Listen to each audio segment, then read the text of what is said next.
আজকে সকালবেলা বের হওয়ার পর রস খাওয়ার যে একটা শখ ছিল, যা রস খাবো বা একটা আগ্রহ ছিল, ওটা শেষ হয়ে গেছে। কেন শেষ হয়ে গেছে, আগের ভিডিওগুলো হয়তো আপনারা দেখছেন যে কেন। আর এখন এতটা ক্লান্ত লাগতেছে হাঁটতে হাঁটতে, আমি এখন কোনো রিক্সাও পাচ্ছি না। যত রিক্সা পাচ্ছি সবগুলো দেখলাম যে ভোরে ভোরে গার্মেন্টসের উদ্দেশ্যে রওনা দিছে। আর এরা যাবে সে আমার বাসার পাশেই, কারণ আমার বাসার পাশে, আমার বাসা থেকে প্রায় মেন রোড পর্যন্ত প্রায় 10 থেকে 12টা গার্মেন্টস আছে। তা আমি যে উঠবো রিক্সায় তারও কোনো ওয়ে নাই। আমার মনে হচ্ছে এখন হেঁটে হেঁটে যেতে হবে। আর প্রচণ্ড ক্লান্ত লাগতেছে, কারণ শরীরটা মনে হয় ডিহাইড্রেশন হয়ে গেছে পানি না খাওয়ার কারণে। অনেক দূর হাঁটছি তো, এই পানি না খাওয়ার কারণে একটা প্রবলেম হয়ে গেছে।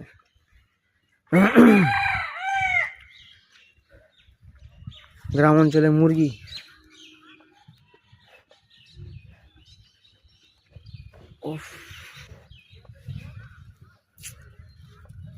আজকে শীতটা যাতে করলো না, ঠান্ডাটা, এটা আসলে একদম মনে রাখার মতো। আমার অবশ্য শীত খুব পছন্দের, আমার শীত খুব ভালো লাগে।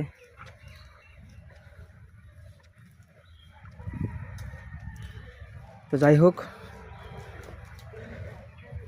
সব কিছু মিলিয়ে আলহামদুলিল্লাহ। কারণ এই ওয়েদারটা আমি যদি বের না হইতাম তাহলে এই ওয়েদারটা আমি পাইতাম না। আর এখন এই ওয়েদারটা আমি পাইছি, এই ওয়েদারটা আমার কাছে খুব ভালো লাগে। আর সামনে আমি আপনাদেরকে যে এই বটতলার কথা বলছি, সেই বটতলা এসে পড়ছি।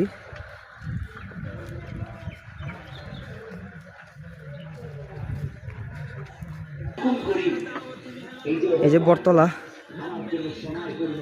এখানে খুব ছোট্ট একটা বাজার। তো এই বটতলার মধ্যে একটা জিনিস আমার কাছে প্রচণ্ড ভালো লাগছে, ভিতরটাই জানি কেমন নাড়া দিয়ে উঠতেছে, বুঝছেন। এখানে ইয়াসিন সূরা চলতেছে, আর আরেক পাশে এই দোকানে ওয়াজ চালাই দিছে।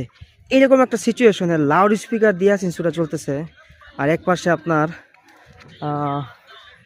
ইয়া চলতেছে, কি বলে এটারে, ওয়াজ চলতেছে। ব্যাপারটা এখানে খুব চমৎকার, ব্যাপারটা খুব আনন্দের, খুব ভালো লাগতেছে আমার কাছে। এটার ফিল আপনারা পাবেন না ভাই, এটার ফিল ভিডিওতে বলে বোঝানো সম্ভব না। এখানে আসলে, এই জায়গার মধ্যে দাঁড়াইলে আপনার মনে হবে আপনি খুব শান্তির মধ্যে আছেন। আমি আবার ব্যাক করতেছি সামনের দিকে।